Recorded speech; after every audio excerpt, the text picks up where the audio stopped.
नमस्कार दोस्तों, आज हम बात करने वाले हैं अनंतराज लिमिटेड के Q2 FY26 के शानदार रिजल्ट्स के बारे में। ये कंपनी रियल एस्टेट और डेटा सेंटर के फील्ड में एक बड़ा नाम है और इस क्वार्टर में इन्होंने जो परफॉर्मेंस दिया है वो सच में इंप्रेसिव है। तो चलिए देखते हैं कि क्या खास बात है इनके लेटेस्ट फाइनेंशियल रिजल्ट्स में। अनंतराज लिमिटेड ने Q2 FY26 में एक बार फिर से अपनी मजबूत फाइनेंशियल पोजीशन को साबित किया है। कंपनी का revenue from operations H1 FY26 में 24.22% YOY बढ़कर 1223.3 करोड़ तक पहुंच गया है। ये ग्रोथ रेट सच में काबिले तारीफ है।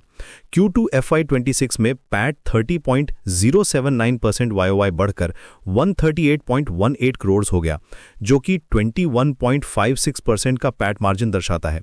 लेकिन सबसे खास बात यह है कि कंपनी लगातार 5वीं क्वार्टर में अपना नेट डेट 50 करोड़ से नीचे रखने में कामयाब रही है। मैनेजमेंट का कहना है कि वो खुद को ऑलमोस्ट जीरो डेट कंपनी मानते हैं। अब बात करते हैं कंपनी के दो मेन बिजनेस सेगमेंट्स की। रियल एस्टेट सेगमेंट में अनंतराज ने इस फाइनेंशियल ईयर में अप्रॉक्सीमेटली 2.6 मिलियन स्क्वायर फीट के रियल एस्टेट लॉन्चेस की प्लानिंग की है। कंपनी ने अशोक टावर्स इन गुरुग्राम पर कमर्शियल डेवलपमेंट शुरू किया है और दिल्ली में एक नया 7 लाख स्क्वायर फीट का प्रोजेक्ट भी कमेंस किया है।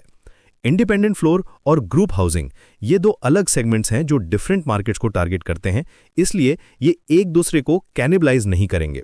नेक्स्ट वीडियो किस स्टॉक पर चाहिए, कमेंट्स में लिखो। सबसे ज्यादा रिक्वेस्ट वाले स्टॉक पर अगला एनालिसिस होगा।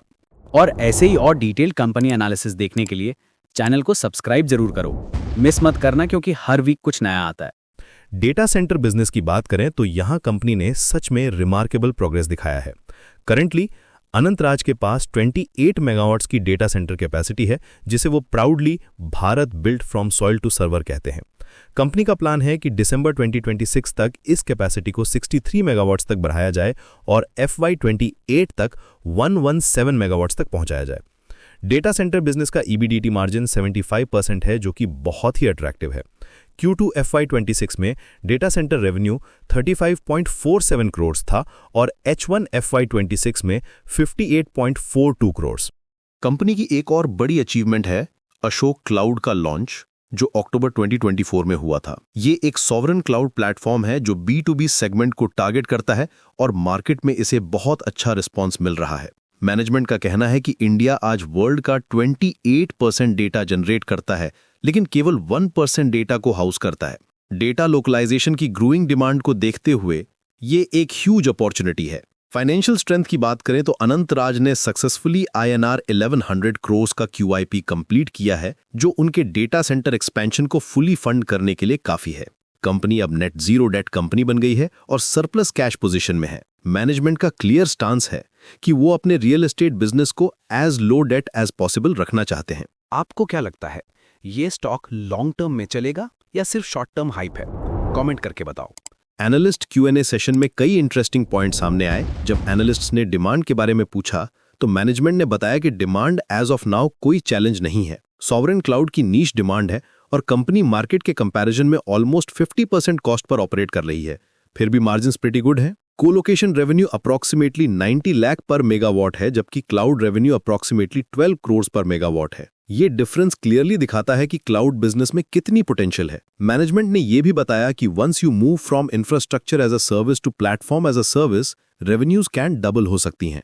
प्राइम मिनिस्टर मोदी ने 2019 में डेटा लोकलाइजेशन के बारे में बात की थी और आज सभी इसे करना चाहते हैं। ये ट्रेंड अनंतराज के फेवर में है। कंपनी के फ्यूचर आउटलुक की बात करें तो मैनेजमेंट बहुत कॉन्फिडेंट है। रियल एस्टेट बिजनेस में कंसिस्टेंट ग्रोथ कंटिन्यू करने की एक्सपेक्टेशन है और डेटा सेंटर और cloud initiatives future ready platform बना रहे हैं। कंपनी का अप्रोच डिसिप्लिन्ड है, वे गुड वर्क कंटिन्यू करेंगे और लास्ट 4.55 ईयर्स की तरह डिलीवर करते रहेंगे। रिस्क फैक्टर्स की बात करें तो मेजर रिस्क डेट का है, लेकिन कंपनी ने इसे बहुत वेल मैनेज किया है। मार्केट कंपटीशन भी एक फैक्टर है, लेकिन कंपनी की सॉवरेन क्लाउड पोजीशनिंग और कॉस्ट एडवांटेज उन्हें कंपेटिटिव एज देता है। रेगुलेटरी चेंजेस भी वॉच करने वाली बात है, लेकिन गवर्नमेंट का डेटा लोकलाइजेशन पुश कंपनी के फेवर में है। तो दोस्तों, एक लाइन में कहें तो अनंतराज लिमिटेड एक इंपॉर्टेंट इन्फ्लेक्शन पॉइंट पर खड़ी है। Legacy real estate business consistent growth deliver कर रहा है और साथ ही डेटा सेंटर और cloud initiatives future ready platform बना रहे हैं। Zero debt status, strong margins और क्लियर ग्रोथ स्ट्रैटेजी के साथ ये कंपनी इन्वेस्टर्स के लिए एक अट्रैक्टिव प्रोपोजिशन लग रही है। मैनेजमेंट की कॉन्फिडेंस और डिसिप्लिन्ड अप्रोच देखकर लगता है कि आने वाले क्वार्टर्स में भी ये मोमेंटम कंटिन्यू रहेगा। तो चलो, अब आपकी बारी है। कमेंट्स में अपना व्यू लिखो, लाइक करो, शेयर करो और सब्सक्राइब करना मत भूलना। नेक्स्ट एपिसोड में मिलते हैं, तब तक के लिए हैप्पी इन्वेस्टिंग।